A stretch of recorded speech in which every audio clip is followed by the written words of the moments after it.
Hi friends, ഇന്ന് ഞാൻ ചക്കക്കുരു വെച്ചിട്ട് നല്ല ടേസ്റ്റി ആയിട്ടുള്ള ഒരു മസാലയാണ് തയ്യാറാക്കാൻ പോകുന്നത്. അപ്പോൾ അതെങ്ങനെയാണ് ഉണ്ടാക്കിയെടുക്കുന്നതെന്ന് നോക്കാം. അതിനായിട്ട് ഞാനിവിടെ കുറച്ച് ചക്കക്കുരു എടുത്ത് വെച്ചിട്ടുണ്ട് കേട്ടോ. അപ്പോൾ ചക്കക്കുരു നമ്മുടെ ആ ചക്കക്കുരുവിൻ്റെ മുകളിലുള്ള ആ ഒരു വൈറ്റ് കവറിങ് നമുക്ക് ആദ്യം തന്നെ കളയണം.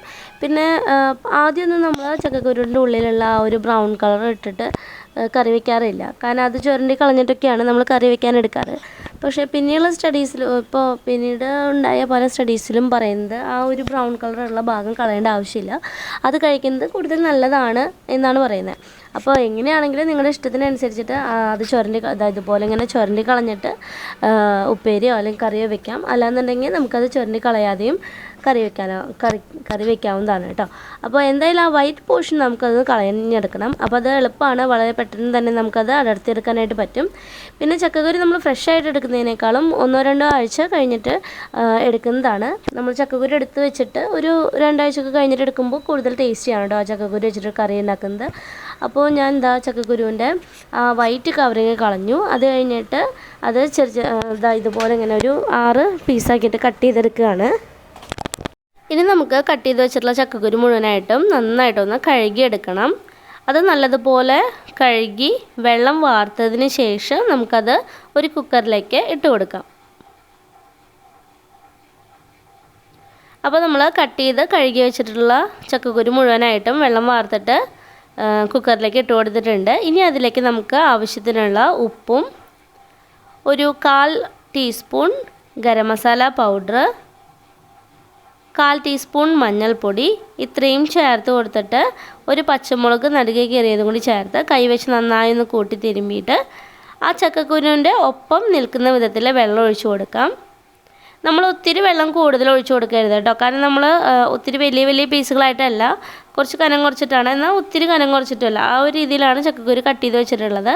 അപ്പോൾ ഒത്തിരി വെള്ളമായി കഴിഞ്ഞാൽ അത് പെട്ടെന്ന് വെന്തുടയാനായിട്ട് ചാൻസ് ഉണ്ട്. അതുകൊണ്ടാണ് നമ്മളതിൻ്റെ ഒപ്പത്തിന് മാത്രം വെള്ളം ഒഴിച്ചു കൊടുത്തത്. എന്നിട്ട് കുക്കർ അടച്ചു വെച്ചിട്ട് നമുക്ക് ഒരു വിസിൽ വരുന്നത് വരെ ഒന്ന് ഹൈ ഫ്ലെയിമിൽ വേവിച്ചെടുക്കാം. ഇപ്പോൾ ഒരു വിസിൽ വന്നു. ഇനി നമുക്ക് തീ ഓഫ് ചെയ്തിട്ട് അതിൻ്റെ പ്രഷർ പോകുന്നത് വരെ വെയിറ്റ് ചെയ്യാം.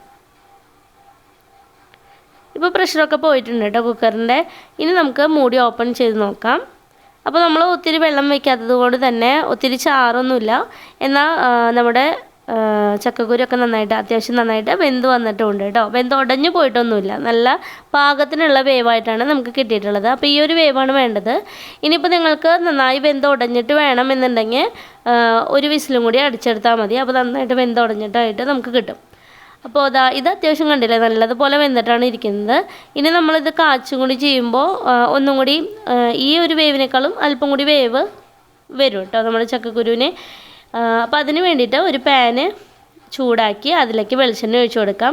അപ്പോൾ ഇതുപോലെ നാടൻ വിഭവങ്ങളൊക്കെ തയ്യാറാക്കുന്ന സമയത്ത് വെളിച്ചെണ്ണയാണ് ഏറ്റവും നല്ലത്. എന്നിട്ട് വെളിച്ചെണ്ണ ചൂടായതിനു ശേഷം ഒരു 5 വെളുത്തുള്ളി, 2 പച്ചമുളക് നടുക്കി കീറിയത്, ഒരു 8 ചുവന്നുള്ളി ഇത്രയും ചേർത്ത് കൊടുത്തിട്ട് നല്ലതുപോലെ ഒന്ന് മൂപ്പിച്ചെടുക്കണം. എല്ലാം നല്ലതുപോലെ ഒന്ന് വഴന്നു വന്നു കഴിയുമ്പോൾ അതിലേക്ക് 2 തണ്ട് കറിവേപ്പില കൂടി ഉരിഞ്ഞിട്ട് കൊടുക്കാം. എന്നിട്ട് ആ കറിവേപ്പിലയും ഒന്ന് മൂപ്പിച്ചെടുക്കുക.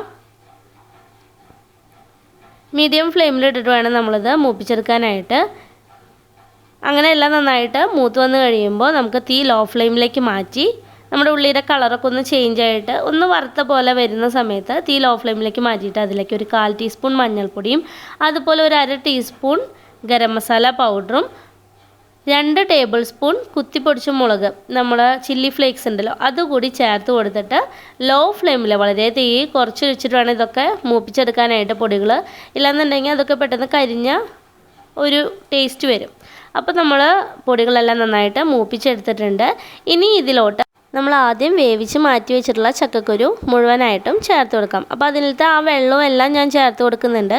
ഇനിയിപ്പോൾ നല്ല ഡ്രൈ ആയിട്ടാണ് നിങ്ങൾക്ക് വേണ്ടത് എങ്കിൽ ആ വെള്ളം ചേർത്ത് കൊടുക്കാതെ ചക്കക്കുരു മാത്രം ചേർത്ത് കൊടുത്തിട്ട് ആ മസാലയായിട്ട് യോജിപ്പിച്ചാൽ മതി. അപ്പോൾ നല്ലതുപോലെ ഡ്രൈ ആയിട്ട് നമുക്ക് കിട്ടും കേട്ടോ. ഇതിപ്പോൾ ഒരു ചാറ് പോലെ, എന്നാൽ ചാറും ഒത്തിരി ചാറുകറിയല്ല, എന്നാൽ ഒത്തിരി ഡ്രൈയും അല്ലാത്ത രീതിയിലാണ് ഞാൻ ഈ ഒരു കറി ഉണ്ടാക്കിയെടുക്കുന്നത്. അപ്പോൾ നമ്മൾ ആ ചാറ് മുഴുവൻ ഒഴിച്ചു കൊടുത്തു. എന്നിട്ട് അതൊന്ന് വറ്റിച്ചെടുക്കുകയാണ് ചെയ്യുന്നത് കേട്ടോ. അപ്പോൾ അത്യാവശ്യം നമ്മുടെ ചക്കക്കുരു ഒന്നും കൂടി വെന്ത് വരും ചെയ്യും, അതുപോലെ ഒത്തിരി ഡ്രൈ ആയി പോവില്ല. നമുക്ക് ചോറിൻ്റെയൊക്കെ കൂടെ കഴിക്കാൻ അടിപൊളിയാണ്. ഇപ്പോൾ ചപ്പാത്തിയുടെ കൂടെ കഴിക്കാനാണെങ്കിലും നല്ലതാണ് കേട്ടോ. എന്നിട്ട് ടേസ്റ്റ് നോക്കി ഉപ്പ് കുറവുണ്ടെന്നുണ്ടെങ്കിൽ ഉപ്പ് കൂടി ആഡ് ചെയ്തിട്ട് നമുക്ക് ആവശ്യത്തിനുള്ള പാകത്തിന് വെള്ളം വറ്റിച്ചെടുക്കുക. അപ്പോൾ ഇത്രയേ ഉള്ളൂ നമ്മുടെ ചക്കക്കുരു മസാല എന്ന് പറയുന്നത്. അപ്പോൾ എല്ലാവരും ഒന്ന് ട്രൈ ചെയ്ത് നോക്കുക. നിങ്ങൾക്ക് വീഡിയോ ഇഷ്ടമാവുകയാണെന്നുണ്ടെങ്കിൽ ലൈക്ക് ചെയ്യാനും ഷെയർ ചെയ്യാനും കമൻറ്റ് ചെയ്യാനും മറക്കരുത് കേട്ടോ. അതുപോലെ എൻ്റെ ചാനൽ ഇതുവരെ സബ്സ്ക്രൈബ് ചെയ്യാത്തവരാണെന്നുണ്ടെങ്കിൽ ഒന്ന് സബ്സ്ക്രൈബ് ചെയ്ത് സപ്പോർട്ട് ചെയ്യണേ. Thanks for watching.